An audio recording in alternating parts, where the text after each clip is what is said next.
Hi guys అందరూ ఎలాగున్నారు? So చాలామంది అయితే అడుగుతున్నారండి ఫీజు రీయింబర్స్‌మెంట్ సంబంధించి ఏదైతే 5 స్టెప్ వెరిఫికేషన్ ఉంటుందో, ఈ 5 స్టెప్ వెరిఫికేషన్‌కి లాస్ట్ డేట్ ఎప్పుడని అని చెప్పి అడుగుతున్నారండి కామెంట్ సెక్షన్‌లో అయితే. దీంతో పాటు ఈ 5 స్టెప్ వెరిఫికేషన్ సంబంధించి కొన్ని డౌట్స్ అయితే అడుగుతున్నారనమాట. అవన్నీ కూడా క్లారిఫై అయితే చేయబోతున్నాను ఈ వీడియోలో అయితే మాత్రం. సో ఇదే విధంగా మీకు ఫీజు రీయింబర్స్‌మెంట్ సంబంధించి ఎప్పటికప్పుడు లేటెస్ట్ అప్డేట్స్ కోసం అయితే మాత్రం మీరు మన ఛానల్ సబ్స్క్రైబ్ అయితే చేసుకోండి. సబ్స్క్రైబ్ చేసుకొని బెల్ నోటిఫికేషన్ క్లిక్ చేసి ఆల్ పెట్టుకున్నట్లయితే మీకు ఫీజు రీయింబర్స్‌మెంట్ సంబంధించి ఎప్పటికప్పుడు అప్డేట్స్ అనేవి మీ ఫోన్‌కి నోటిఫికేషన్ రూపంలో రావడం జరుగుతుందనమాట. దాంతో పాటే మీరు ఫీజు రీయింబర్స్‌మెంట్ సంబంధించి ఇదే విధంగా వీడియోస్ ఎక్కువ కావాలి అనుకున్నట్లయితే ఖచ్చితంగా లైక్ చేయండి. లైక్ చేసి పక్కన కనిపిస్తున్న హైప్ అనే బటన్ క్లిక్ అయితే చేయండి. సో దానివల్ల నాకు మరింత మోటివేషన్ అయితే వస్తుందనమాట. సో ఇక టాపిక్ అయితే వెళ్ళిపోదాము. అయితే మనకి ఈ ఫీజు రీయింబర్స్‌మెంట్ సంబంధించి 5 స్టెప్ వెరిఫికేషన్ అనేది ప్రాసెస్ ఏంటి అంటే ఫస్ట్‌గా మీకు కాలేజ్‌కి అయితే మీ నేమ్స్ అయితే వస్తాయండి. సో మీ కాలేజ్‌లో అయితే మీ నేమ్స్ అన్నీ వస్తాయన్నమాట. 2025, 2026కి సంబంధించి ఎవరైతే చదువుకుంటున్నారో వాళ్ళకి సంబంధించి నేమ్స్ అనేవి వస్తాయన్నమాట. సో ఆ కాలేజ్‌కి అయితే అది మీరు ఫస్ట్ ఇయర్ అయినా సరే, సెకండ్ ఇయర్ అయినా సరే, థర్డ్ ఇయర్ అయినా సరే, ఫోర్త్ ఇయర్ అయినా సరే, సో మీకు ఏ ఇయర్‌లో మీరు చదువుకుంటున్నప్పటికీ కూడా మీకు ఖచ్చితంగా మీ నేమ్స్ అయితే వస్తాయన్నమాట. సో అది మీరు డిగ్రీ అయినా, పాలిటెక్నిక్ అయినా, ఐటీఐ అయినా సరే, లేకపోతే బీటెక్ అయినా సరే, సో మీ నేమ్స్ అయితే వస్తాయండి. సో అలా వచ్చిన నేమ్స్ ఏంటంటే కాలేజ్‌లోని మీకు థంబ్ అయితే వేయించుకుంటారనమాట. సో ప్రతి స్టూడెంట్ కూడా వాళ్ళ కాలేజ్‌కి అయితే వెళ్ళి ఫీజు రీయింబర్స్‌మెంట్ సంబంధించి మనకి థంబ్ అయితే వేయాలండి. సో అలా థంబ్ వేసిన ఎవరైతే ఉంటారో, సో ఎవరైతే థంబ్ కంప్లీట్ చేసుకున్న వాళ్ళకైతే వాళ్ళ నేమ్స్ అనేవి వాళ్ళ ఓన్ గ్రామ వార్డు సచివాలయంకి అయితే రావడం జరుగుతుందనమాట. సో ఇలా రావడంతో పాటు సో వాళ్ళేంటంటే ఫీజు రీయింబర్స్‌మెంట్ సంబంధించి మనకేదైతే 5 స్టెప్ వెరిఫికేషన్ ఫామ్ ఉంటుందో, సో ఫామ్ అయితే ఫిల్ చేసి దాంతో పాటే రిక్వైర్డ్ డాక్యుమెంట్స్ ఏవైతే ఉంటాయో, ఆ రిక్వైర్డ్ డాక్యుమెంట్స్ అన్నీ కూడా మనకేంటంటే అవన్నీ జిరాక్సెస్ మొత్తం తీసుకొని, ఆ జిరాక్సెస్ అప్లికేషన్ ఫామ్ ఫిల్ చేసి, ఆ జిరాక్సెస్ అనేవి పిన్ చేసి, సో అయితే ఆ సచివాలయం ఆఫీసర్‌కి అయితే ఇవ్వాలనమాట. సో అయితే ఇది మనకైతే ప్రాసెస్ అండి. సో అయితే మనకి ఈ ఫీజు రీయింబర్స్‌మెంట్ సంబంధించి ఈ ప్రాసెస్ కంప్లీట్ చేయడానికి లాస్ట్ డేట్ అంటే ఏమైతే ఉండదండి. సో ఎందుకంటే ఎప్పుడైతే నేమ్స్ వస్తాయో సో అప్పుడు నేమ్స్ వచ్చిన వెంటనే అంటే ఒక 10 రోజులు, 20 డేస్, ఒక నెల రోజుల్లోపు అయితే మాత్రం మీరు చేయించుకోవాల్సిందే. సో అంతకుమించి అయితే ఏమీ ఉండదనమాట. అంటే లాస్ట్ డేట్ అంటే ఏమి ఉండదు.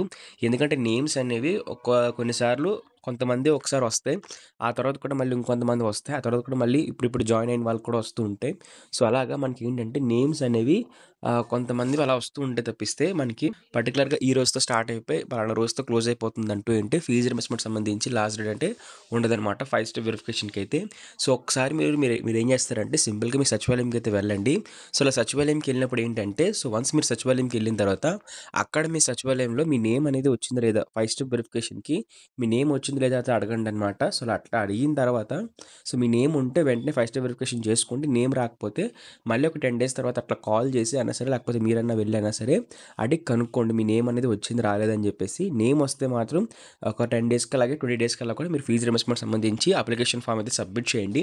వీలైనంత ఫాస్ట్‌గా అయితే సబ్మిట్ చేసేయండి. సో దాంతో పాటు డాక్యుమెంట్స్ సంబంధించి కూడా కొంతమంది డౌట్స్ అయితే అడుగుతున్నారండి. సో డాక్యుమెంట్స్‌లో ఏంటంటే ఇంట్లో అందరి ఆధార్ కార్డులు అవసరమా అని అడుగుతున్నారనమాట. కొంతమంది సచివాలయాలు ఏంటంటే అందరి ఆధార్ కార్డులు కాకుండా స్టూడెంట్ ఆధార్ కార్డ్ మాత్రమే తీసుకెళ్తున్నారనమాట. సో అదే తీసుకుంటున్నారండి. సో రియాలిటీ ఏంటంటే అప్లికేషన్ ఫామ్ ప్రకారంగా అయితే మీరు అందరి ఆధార్ కార్డులు అయితే సబ్మిట్ చేయాల్సిందే. సో మీరేంటంటే అందరి ఆధార్ కార్డులు ఎందుకన్నా మంచిది సబ్మిట్ అయితే చేసేయండి. పర్లేదని చెప్పేసి అక్కడ సబ్మిట్ చేసేయండి అప్లికేషన్ ఫామ్‌తో పాటు. వాళ్ళైతే ఏమంటారంటే సో కొంతమంది ఏమంటున్నారంటే మీ ఆధార్ కార్డ్ చాలు అంటున్నారు. బట్ మీరేంటంటే అందరి ఆధార్ కార్డులు పెట్టండి జిరాక్స్ అనేవి. సో దానివల్ల ఏం నష్టం అయితే ఏం లేదు కదా! సో దాంతో పాటే అందరి ఆధార్ కార్డ్ జిరాక్సెస్‌తో పాటు మీ ఏదైతే మ్యాక్ బుక్ ఉంటుందో ఎవరైతే ఎస్సీ, ఎస్టీ కాకుండా ఉంటారో సో వాళ్ళైతే జాయింట్ అకౌంట్ అయితే ఇవ్వాలనమాట. సో మదర్ ఇంకా స్టూడెంట్ ఒక జాయింట్ అకౌంట్ అయితే ఇవ్వాలి. దీంట్లోనే ఎంటీఎఫ్ పడుతుంది. అంటే దానికి సంబంధించి ఏదైతే వసతి దీవెన అంటారు కదా! సో వసతి దీవెన అమౌంట్ అయితే పడుతుందనమాట. చాలామంది కామెంట్ చేస్తున్నారు అసలు పడట్లేదు, పెండింగ్ అమౌంట్ పడట్లేదు, ఈ అకాడమిక్ ఇయర్‌కి పడట్లేదు, ఇంకా 2 ఇన్‌స్టాల్‌మెంట్సే వేశారు, థర్డ్ ఇన్‌స్టాల్‌మెంట్ లేదు, ఫోర్త్ ఇన్‌స్టాల్‌మెంట్ లేదు, ఎందుకు ఈ వెరిఫికేషన్ అని చెప్పేసి. సో గవర్నమెంట్ అనేది ఎప్పటికైనా వేస్తుందండి. కాకపోతే అది కొంచెం డిలే అయితే చేస్తుంది తప్పిస్తే ఎప్పటికైనా అమౌంట్ అయితే పడుతుందనమాట. సో మీరేంటంటే పడట్లేదు కదా అని చెప్పేసి వెరిఫికేషన్‌లన్నీ ఆపేసుకొని మీరు చేయకుండా ఉన్నట్లయితే సో టైం అయిపోయిన తర్వాత సో మొత్తం అంతా కూడా క్లోజ్ అయితే అయిపోతుంది. సో వన్స్ క్లోజ్ అయిపోయిన తర్వాత ఏంటంటే అప్పుడు మీరు ఒకవేళ అమౌంట్ పడుతుందనమాట. సో 1 ఇయర్ తర్వాత 2 ఇయర్స్ తర్వాత అమౌంట్ పడినప్పుడైతే మీకైతే పడదు. మీరు వెరిఫికేషన్ చేసుకోలేదు కాబట్టి. సో చేసుకుంటే మెల్లగాన ఒక ఇన్‌స్టాల్‌మెంట్, 2 ఇన్‌స్టాల్‌మెంట్‌లో అయినా సరే అలా పడుతూ ఉంటుందన్నమాట. సో గవర్నమెంట్ ఏంటంటే సో ఫండ్స్ అన్నీ కూడా రైజ్ చేయాలి కాబట్టి సో వాళ్ళకి కూడా కొంచెం టైం అయితే ఉంటుంది కాబట్టి మేనేజ్ చేయాలి కాబట్టి వాళ్ళు కూడా ఏస్తారు. కాకపోతే మీరు వెరిఫికేషన్ చేసి ఉంచుకుంటే మాత్రం మీకే అది మంచిది. సో, ఎంత వేయట్లేదు కదా అని చెప్పేసి మీరున్నా సరే వెరిఫికేషన్ అయితే మాత్రం ఎవ్రీ ఇయర్ మీరు పూర్తి చేసుకోవాల్సిందే. 5 స్టెప్ వెరిఫికేషన్ అనేది ఎవ్రీ ఇయర్ ఎవ్రీ స్టూడెంట్ కూడా పూర్తి చేసుకోవాలి. పూర్తి చేసుకుంటేనే అమౌంట్ అయితే రిలీజ్ చేస్తారు. ఓకేనా? అలాగే ఎవరైతే ఎస్సీ క్యాండిడేట్స్ ఉంటారో వాళ్ళ సొంత అకౌంట్ అయితే ఇస్తారనమాట. వాళ్ళ అకౌంట్‌కి అయితే ఈ యొక్క ఎంటీఎఫ్ కానివ్వండి, ఆర్టీఎఫ్ కానివ్వండి ఏస్తారు.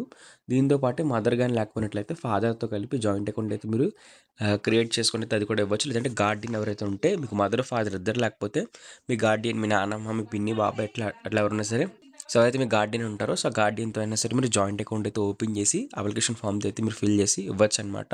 సో, దీంతో పాటు ఏమైనా సరే అప్డేట్స్ ఉన్నాయా? అంటే థర్డ్ ఇన్‌స్టాల్‌మెంట్‌కి సంబంధించి అప్డేట్స్ ఏమైనా ఉన్నాయా? లేదంటే మాకు వసతి దీవెనకి సంబంధించిన లేకపోతే పెండింగ్ అమౌంట్‌కి సంబంధించిన సరే మాకేమైనా అప్డేట్స్ ఉన్నాయా అయితే అడుగుతున్నారండి. సో, పెండింగ్ అమౌంట్ సంబంధించి అప్డేట్స్ ఏంటి అనుకున్నట్లయితే మనకి ప్రెజెంట్ అయితే మాత్రం మనకు కాలేజ్‌కి మీరైతే సర్వే సబ్మిట్ చేశారు కదా! సో, మీకు ఏదైతే పెండింగ్ అమౌంట్ సర్వే సబ్మిట్ చేశారు కాబట్టి, ఆ సర్వే అయితే కాలేజీస్ లెవెల్‌లో అయితే మనకి వెరిఫికేషన్ అయితే అవుతుందని చెప్పేసి సో, చిన్న అప్డేట్ అయితే ఇచ్చారనమాట. సో, దానివల్ల ఏంటంటే వన్స్ కాలేజ్‌లో వెరిఫికేషన్ అయిపోయిన తర్వాత పెండింగ్ అమౌంట్‌కి సంబంధించి ఎంతో కొంత రిలీజ్ చేయడం జరుగుతుందనమాట. సో, వన్స్ మనకి పెండింగ్ అమౌంట్ వెరిఫికేషన్ అనేది కాలేజ్ లెవెల్‌లో పూర్తయిపోతే ఖచ్చితంగా కూడా మనకి అమౌంట్ అయితే రిలీజ్ చేస్తారండి. సో, వెయిట్ చేయండి. వెయిట్ చేస్తే మాత్రం పెండింగ్ అమౌంట్‌కి సంబంధించి మినిమమ్‌లో ఒక 1, 2 విడతలైనా సరే రిలీజ్ చేసే అవకాశం అయితే ఉంటుంది. సో, వెరిఫికేషన్ అయితే కాలేజ్ లెవెల్‌లో పూర్తయిపోయిన వెంటనే ఇక గవర్నమెంట్ అయితే నెక్స్ట్ స్టెప్ కింద మీకు అమౌంట్ అయితే వేస్తుందనమాట. 2023, 2024 సంవత్సరానికి సంబంధించి అకాడమిక్ ఇయర్‌కి సంబంధించి అమౌంట్ అయితే రిలీజ్ చేస్తుందండి. అలాగే థర్డ్ ఇన్‌స్టాల్‌మెంట్ అంటే 2024, 2025కి సంబంధించి థర్డ్ ఇన్‌స్టాల్‌మెంట్, ఫోర్త్ ఇన్‌స్టాల్‌మెంట్ ఎప్పుడని కూడా అడుగుతున్నారు. అలాగే ఎంటీఎఫ్ ఎప్పుడని అడుగుతున్నారు. ప్రెజెంట్ అయితే మీరు ఎంటీఎఫ్ అయితే అడగకూడదు. గవర్నమెంట్ అయితే ఫస్ట్ ఆర్టీఎఫ్ క్లియర్ చేయాలి. సో, ఎవరికైనా సరే ఆర్టీఎఫ్ అమౌంట్ అయితే చాలా ఇంపార్టెంట్. ఎందుకంటే సర్టిఫికెట్లు అనేవి కూడా ఈ ఆర్టీఎఫ్ అమౌంట్ మీద బేస్ చేసుకొని అయితే ఉంటాయి. స్టూడెంట్ బెనిఫిట్ కోసం పడే అమౌంట్ అనేది పడుతుందా లేదా అని చెప్పేసి సెకండరీ అనమాట. బట్ మనకి కాలేజీకి కట్టాల్సిన అమౌంట్ అయితే పడినట్లయితే సో, కనీసం మనకన్నా ఏంటంటే మనకన్నా ఏంటనుకున్నట్లయితే కొంత రిలీఫ్ అయితే వస్తుందనమాట. కాలేజీకి కట్టాల్సిన ఫీజు అనేది కొంచెం అమౌంట్ మన చేతిలో అయితే వస్తుంది కాబట్టి సో, అది మనం పే చేయగలము.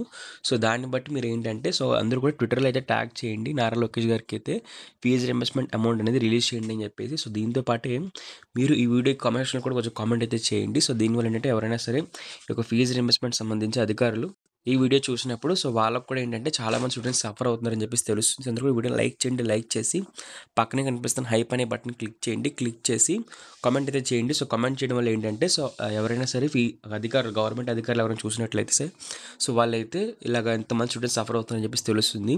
సో, అలాగే దీంతో పాటే మీకు రిలీజ్ చేయాలని చెప్పేసి కామెంట్ చేయండి. ఫీజ్ రీయింబర్స్‌మెంట్ అమౌంట్ రిలీజ్ అని చెప్పేసి మీరైతే కామెంట్ అయితే చేయండి. దీంతో పాటే మీరు దేనికోసం వెయిట్ చేస్తున్నారు? మీరు పీజీ ఫీజ్ రీయింబర్స్‌మెంట్ కోసం వెయిట్ చేస్తున్నారా? లేదంటే మీరు ఏదైతే ఎంటీఎఫ్ కోసమా, ఆర్టీఎఫ్ కోసమా లేదంటే పెండింగ్ అమౌంట్ కోసం మీరు వెయిట్ చేస్తున్నారా? సో, అదైతే మాత్రం ఖచ్చితంగా కామెంట్ సెక్షన్‌లో అయితే కామెంట్ చేయండి. దానివల్ల ఏంటంటే దాని మీద ఏమైనా అప్డేట్స్ వచ్చినట్లయితే ఖచ్చితంగా వీడియో నేను చేసి పెడతానమాట. సో, మీ ఎక్కువ మంది సో, దేని మీద కామెంట్ చేస్తారో నెక్స్ట్ వీడియో అనేది దాని మీద అయితే ఉంటుంది.